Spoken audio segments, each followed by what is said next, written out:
Welcome back to the Reading and Writing Podcast. I'm joined on the podcast today by Lauren Ilbury, author of the novel Teacher's Pet. Lauren, welcome to the podcast. Thank you so much for having me. Absolutely. Well, if someone listening hasn't yet heard about your novel, Teacher's Pet, how would you describe the novel? So, my book, Teacher's Pet, is a 570-page psychological thriller. It was a little bit longer than that, but, I had to eventually cut it down from 1,000 pages. So the printers weren't too happy with me when I told them the page word count. But for somebody who can ramble on for 570 pages long, I ironically really struggled to write the blurb on the back. I just had no idea how to summarize it without giving away spoilers. It's like, imagine if somebody asked you your favorite movie, but you're not allowed to give away any plot points, and you're also only allowed 2 sentences to summarize it. Eventually, though, after much overthinking, I did settle on this summary. So in 1962, 4 teenagers commit a harmless prank on their teacher the day before summer holiday starts. But as hidden truths come to light, events take a sinister turn, and the teenagers are forced into making a decision that will haunt their lives forever. Creepy. Thank you. Thank you. So do you remember the original idea or impetus that led you to writing Teacher's Pet? Yeah, so essentially, during my master's degree in theatre practice, I had a module called Writing for Theatre, where my assignment was to write a 20-minute play. So I came up with the idea for Teacher's Pet then, and after a little bit of time, my classmates encouraged me to submit this play to the playwriting competition at our university. So I did so, and I wasn't really expecting anything. But eventually it got selected, and then it got put on at the Lakeside Theatre. And I think like I just cannot tell you like the pride that I had in like my actors and their dedication to rehearsals and line learning, and to the theatre crew who managed all these technical aspects and paperwork that just goes way over my head. So I then heard of a book writing competition during quarantine, and I started my manuscript then for something completely different. But in disappointment, I realized that the deadline was much too soon to finish it. Mm-hmm. So I kind of just turned to my existing story of Teacher's Pet because it was already sort of completed. But obviously easier said than done. Translating that 20-minute play into a book turned out to be much more time consuming than I thought. And as I wrote, that story carried on far beyond the pages of what I had initially written. It turned into, I think, 3 acts, and Act 1 was the original play, and then the Act 2 and Act 3 were just me rambling on for the next 300 pages. So the deadline for the book writing competition came and went. But I didn't mind that much. I just carried on writing for the majority of quarantine, my own little project, and then it finally got done. That's wonderful. You had talked about trying to write this other novel during lockdown before you switched to Teacher's Pet. Had you done much fiction writing before the pandemic? I think I had kind of. From a very young age, I think I kind of like always had that, idea of scribbling and writing a story, but I just never got past like the first few pages, just because it was always like kind of like passion projects. Mm-hmm. So I'd be like, yeah, I like this story, and then you get like a few pages in, and then you think, maybe this isn't going to work out as well as I thought. So yeah, I think Teacher's Pet was probably the one that was the first novel that I actually completed. But yeah, there's like loads of stories that are like discarded sweet wrappers around my house that I'm sure even if I revisited them, I'm not going to make much sense of. Sure. Well, can you tell us a little bit about your writing process when you were working on Teacher's Pet? I mean, I know that you had the original play that you had written, but in terms of expanding that to a novel, did you sit down and do more plotting, or did you transform the play into fiction and then kind of go from there and just follow the story? So I think essentially my writing process, there's a really, it's a weird thing to describe. I don't know if you kind of know what I'm talking about here, but when you've got the characters and you've got a rough idea of how the story goes, it is a little bit like being those documentaries where there are all these like animals and like people record them and just kind of narrate on what these animals are doing. It's a little bit like that with characters. I'm essentially just standing on the outside, just noting down everything that they're doing. In a weird way, there wasn't really a whole lot of thinking once those characters were just released out into the world. But I think in terms of my actual writing process, I didn't really do a whole lot of writing to begin with because I just procrastinated so much. I would like go weeks without writing. And it was all, I eventually I did get over it. I did figure out like why I was like procrastinating and things like that. And things were like put in place to actually get me to focus and sit down on writing for a little bit. But yeah, essentially, I always think that script writing and book writing, at least, I don't know if this is the proper way to do it, but for me, they're always very, very similar. It's just the format changes a little bit. So like stage directions in a book, you might just go into a little bit more detail as to what those stage directions are, like character goes over and picks up a glass, but then, in a book, it might be like, so John padded over to the desk and he peered into the glass that held a portion of whiskey that was, that kind of like Right. detail. I feel like it translates quite easily into fiction, but I don't know if that's I don't know if that's the proper way to do things. You just mentioned that you realized that you were procrastinating. Did you figure out why you were? Yeah. So essentially, have you ever had like that impulse to get healthy? Because it normally happens around 1 a.m. when you've just finished, your movie or your YouTube binge, and you just kind of see yourself in the black screen of your laptop or TV, and you think, I'm not living like this anymore. Starting from tomorrow, I'm going to be the healthiest person alive, like nothing but fruit smoothies and 5-mile runs before 6 a.m., which all sounds incredibly easy up until you actually have to do it, that is. And for me, it was the same when writing a book. I'd be filled with creative inspiration, convince myself I'd somehow finish 6 new novels in a week. And obviously that didn't happen. I mean, I spent probably the majority of quarantine writing Teacher's Pet, mainly because writing a book, just isn't that easy. So there were like some days where I would just sit and stare at my screen all day and write nothing. But I never really allowed myself to do anything else either. So I was essentially a statue at my desk for 12 hours a day. And I think the guilt that I felt before, during, and after was very immensely felt. So essentially why the procrastination was happening, I think it was just writing a whole novel is just a lot of mental energy.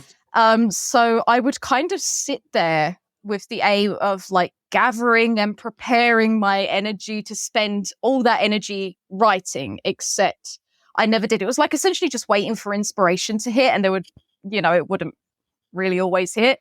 But, then I started putting things in place like creating manageable tasks, taking it one word at a time. Because procrastination is less because we're lazy and more because we just feel daunted by the tasks before us. And it can become difficult to bear if you don't feel good enough to complete that book, So by cutting that book up into chapters, then paragraphs and a sentence or two, and just resolving to write, even if it's just a sentence, it's still a sentence more than it would have been if you hadn't if you hadn't written it. That's great. And also getting rid of distractions as well. That's that helped me, I think. Yes. Well, can you tell us about your company, Roma Reads Publishing? Certainly. So, hold on, I've got some notes here because otherwise I'll ramble, and then this podcast will be like 4 hours long. So essentially, I sent Teacher's Pet off to 1 or 2 agents, and there's sort of like an average time about 4 to 6 weeks before you hear back from them. So I sent it to one agent, waited 6 weeks or 7 weeks, I can't quite remember, and I didn't hear back, so I sent it to another one, waited 7 weeks, and it didn't come back, and I just, rejection is fine, but I think it's the waiting that's a little bit unbearable. I would rather have a solid no than weeks of waiting and ghosting. The publishers and the agents are all incredibly busy people with no time to send a no to the thousands of manuscripts that get sent to them. But in those weeks of waiting, I got to thinking about the world of publishing, and I wondered if I should be waiting around for people to kickstart my career or whether I should just take the reins and do it myself. So as I look more into the world of publishing, the more I just fell in love with the process of publishing a book. Like, I'm fascinated with how a group of people can take a manuscript and polish the words through various types of editing, how they can make the manuscript have a professional appearance through typesetting, how people can use limitless imagination with cover design, and how people can showcase that manuscript to the world with inventive marketing campaigns. So I not only wanted to do this for myself, but for other people as well, like to collaborate and workshop with authors and experience their passion for a project and, bring this project into fruition. It became very clear early on that this publishing company was not about money. It was about creating a platform for authors to share their art, and proudly watch them bring this idea into the world and see others become inspired by their message and to, hopefully use this message for good. And I just love seeing people's inspiration, their confidence and belief in an idea. And if I can help make that concept a reality, I knew it was something that went beyond a want to do. It was a need, because as corny as it sounds, the more I've been in the process of setting up this company, the more I realized it was something that I was meant to do. Like, publishing just felt right in every sense of the word. And I've fully invested all blood, sweat and tears into the startup. And now we're with a global distributor. Now we've got a fantastic sales team. Now we're set up with Waterstones and Foils and Barnes and Noble. We're going to be launching in March 2024. That's the official launch, but we've got a few manuscripts to work on in the meantime. And then I also approached the Prince's Trust Enterprise charity as well. And they're a charity dedicated to helping young people in business start up with advice and grants. And they've been fantastic with offering me constructive feedback. I spent months, if not probably about 4 years in total studying business and 2 years studying publishing. I have 2 business qualifications, but I strongly believe that you can study as much theory as you want. But when it comes to the practical, there's always going to be brand new hurdles. So it was great to know that there were established business professionals that I could ask for feedback from at any time. I think for me, because I was just Googling so much, because that was pretty much all I could do.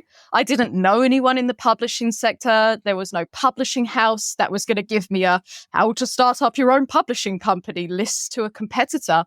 So to get to where we are today was a lot of trial and error. But it was trial and error that thankfully we've overcome and we've learned from. And I'm now thoroughly prepared for the future if anything like that ever happens again. And, I strongly believe that even if I get no further, I can still be really proud of myself for overcoming everything that I've overcome to get here. And I think that learning what I've learned has confirmed to me that if I encounter any new problems in the future, we have the determination or stubbornness, depends, tomato, to find a solution, because every problem has a solution. Sometimes the solution is obvious, sometimes it's not, but there is a solution. And, sometimes it's up to you to discover it. Thank you. And being a smaller publishing business as well means I get to work with the authors through their struggles and for every stage of production, to, show both respect to them and the manuscript they've written. Because there was so little information starting up that we really wanted to be a publishing business that people could just drop us an email or a message and just say, hey, I don't actually understand this bit of writing or this bit of publishing. Can you explain it? And be like, yeah, of course. So little information out there and it's only me. But, if I could do anything to like support people, then I'd love to do that. Well, on that note, what writing advice would you offer for those who are working on their own stories or novels? As in, like, they've already got like a novel idea, but they just don't know how to. Sure. Yeah. So there's a few things that you can do. So essentially, my first bit of advice would be to really sit down and identify why you stopped. Like, why did you stop writing? Was it timing? Was it scheduling? Did you just run out of passion? Did you like have any, were you just not sure about the characters, the plot? Were you thinking like maybe there isn't enough tension in the plot? Try and really identify what it was that like essentially put the brakes on. And then once you have identified that, there are loads of things that you can start to explore to try and really overcome that. So, for example, characterization. If you're not too sure about a character, there are these fantastic character sheets that you can find online that you fill in all these other details about the character and it starts to become very real. You could do this thing called hot seating, where you kind of set up a fake interview with this character and see how they would answer questions, getting to know that character a bit more. Writing groups are fantastic as well, because sometimes we can really get in our own heads when it comes to writing, and seeing how, like, reading little bits out and seeing what they think about it and kind of getting support that way as well. So I would primarily, not to repeat myself, but primarily identify what it was that made you stop writing in the first place. Are you working on another novel now? I am. So there's this place in England called the Kelvedon Hatch Bunker, and it's a very mysterious place. It's a writing fodder for horror and thriller, I think. So essentially, I did a paranormal investigation down at the Kelvedon Hatch Bunker, and it was probably the hardest evidence of ghosts I've ever seen. When you see like all these kind of things, you want to be rational, like if a light bulb goes off, you're going to think it's a wonky light bulb, aren't you? Or if there's faulty wiring or something like that. But yeah, there was, I think somebody got attacked in front of us. And that was just a bit, that was a bit too, I'm still working through the rational explanations for that. But essentially, the history of this Kelvedon Hatch Bunker place is that up until a few years ago, nobody knew it existed. If you Google image Kelvedon Hatch Bunker, it looks like just a little house in the woods, but underneath is this massive nuclear bunker that the government built in the 1950s. Now, there are lots and lots and lots of deaths, apparently, that happened there. And it was also built on like a gravesite as well. So there's like a lot of things going on. But here's the thing, because there was apparently rumors of like, I won't trigger anyone, but there was like a lot of deaths sort of that went on down there, but there's no records of what went down there. But there's a lot of dark stuff that did also happen. So it's kind of like, what happened there? So my next book is going to be essentially a sort of retelling of what maybe a new psychological thriller about what potentially went on down there. That's what's going to. Thank you. Yeah. It's a lot. A lot to unpack. well, what novels have you read recently that you enjoy? Do you know what? I loved The Binding, because after uni, no disrespect on the unis, but they make you read things that you don't always really want to read. So after like 4 years of doing an MA and a BA, not in that order, obviously, I kind of not lost the passion for reading, because I've been reading all my life and that's never going to go, but it definitely kind of like dimmed a little bit. But the binding, oh my God, I just randomly picked it up and started reading. And before I knew it, it was like 4 a.m. and I had to put the book down, even though I was right near the end, just because I was too tired to carry it on.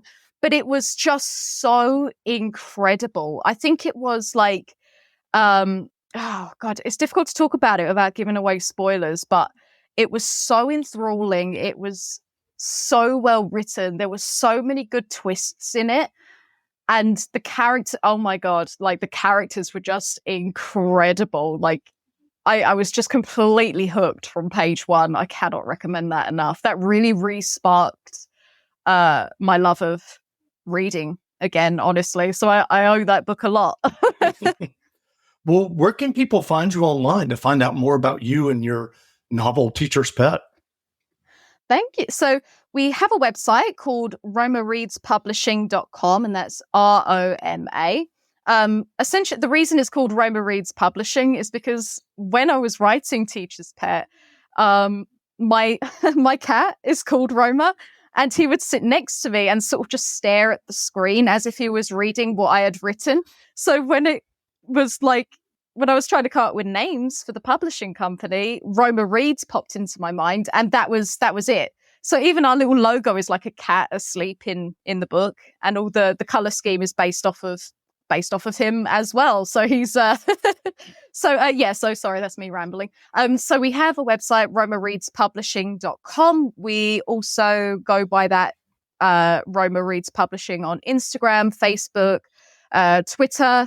LinkedIn is just me. It's just Lauren Ilbury. So feel free to connect on there if you want. And yeah, essentially that's it. We're thinking of doing a YouTube channel as well for Roma Reads Publishing. But yeah, that's what we've got so far. Wonderful. Well, again, we've been speaking to Lauren Ilbury, author of the novel Teacher's Pet. The novel is available now, so go buy a copy. And Lauren, thanks for doing this interview. Thank you so much for having me on and for listening to me ramble. Oh, absolutely. It was great. Thank you so much. Thank you.